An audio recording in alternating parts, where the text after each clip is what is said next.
What the heck was going on right there? I'm going to explain this flip that I did and how everything went wrong, but because we bought it right, it still works out in the end. So let's get going. This flip came with several big surprises that could have been deal breakers, but we ended up pushing through and working it out. So this property came on the market. The seller of the property had bought it for $47,000 and had done a halfway remodel job when they realized they were in a little bit over their head because there were some major foundation issues. And it was on there for just a couple of days and they had multiple showings. When I went out to the house to look at it, I was there and there were several other people there at the same time. The floor was not level. The door wouldn't open, and I realized upon further inspection that this southeast corner of this house was settling to the tune of about 6 inches over the last 80 years. So we made an offer, offered them full price. We offered to close in 8 days and pay cash. So they accepted our contract. I brought in a money partner to pay for it, and we closed on the deal and started to get to work. Here you can see we're starting to tear up a little bit of this concrete and kind of demo the property a little bit. And so the house had been kind of built around this settling. You know, it settles for 20, 30 years and they do a drywall change or they replace a door or window or whatever, and they replace it at that settled stage. So I reached out to an engineer friend of mine and he said, yeah, what we're gonna do is we're gonna come in here, we're gonna jack up the house and we're gonna redo the portion of that foundation in the corner and we're going to fix it. But along with that came other surprises. So we cut open the floor to kind of see what we were dealing with, and this is what we found. Okay. Did you measure already? Yeah. Okay. Have a gap here. This was down a bigger gap here than here. Once we ripped open the floor, we realized there was some rotten wood that would need to be replaced, so we went ahead and put that in motion as well. These guys now are jacking up the floor. It was crazy how much I was standing in the house and I could feel the whole house moving up and down as they were making these corrections. And you snug that middle one up. Just need to be snugged up. And if you look on the windows and on the doors, you can start to see the cracks that started to appear as we started to lift the house up. Luckily no windows broke, but we did have to rehang that window and the door. This whole process of lifting up the house and redoing this corner of the foundation cost me about $4,500 all in all. That's crazy. I can feel the whole house moving. Oh yeah, come on. Pretty tight. That's good.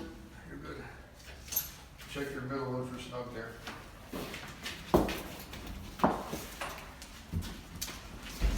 It's just a little loose. Snug it up. So we're within about a 1/4 inch.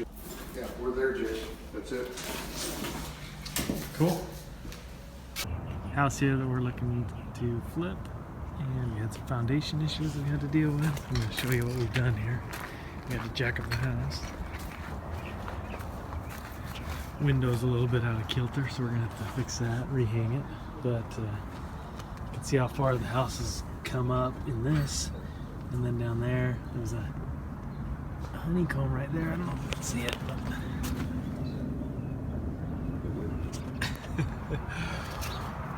cut that away. See, the whole house has been raised up a few inches here. We got this post that's now loose because the whole porch that we're going to end up redoing got raised up, and that one there is actually tied down, and so as the house got jacked up, that kind of kinked that a little bit. But it's kind of a fun project. Broke some of the drywall, some of the stucco. We'll have to check out the roof, redo the flooring, but it's gonna be a fun project.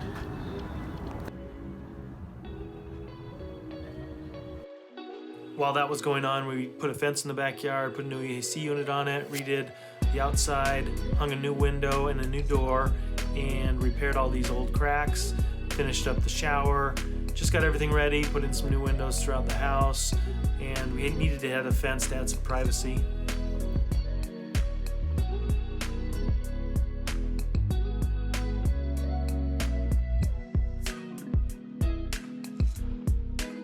Jay said, "Oh, the landscaping is going to be great." That's what. This is not put great. Effort into the. You're supposed front. to have a divider here between the driveway and the thing, so it doesn't look like just a big yard.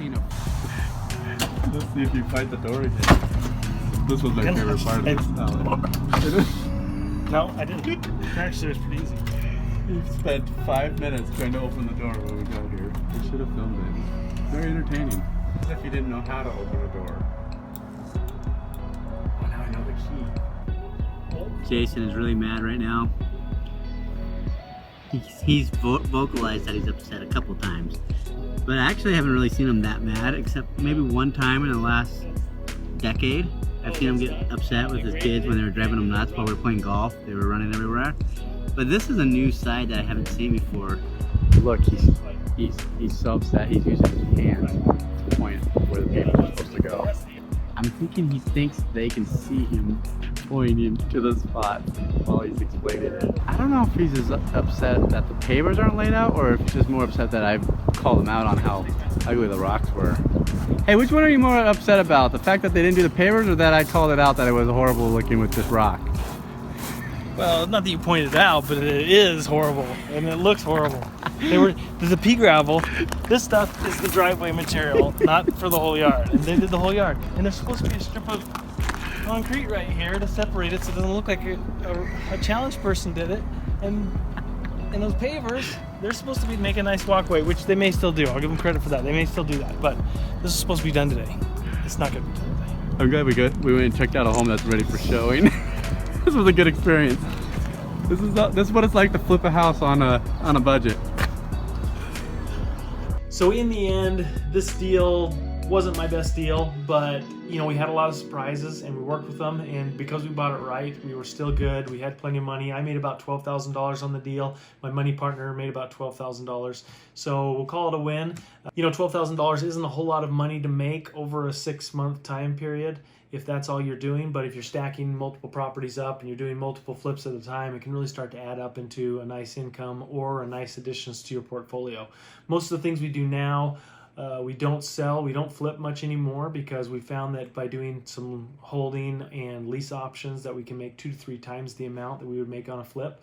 So on this deal that I made, you know, me and my partner made $24,000 on, we would make more like $50,000 to $75,000 on this same deal. I'll definitely do a video in the future on that strategy and how we make 2 to 3 times the amount we make on a flip. But best of luck on your next real estate investment, and make sure you buy right so everything in the world can go wrong and you can still come out okay.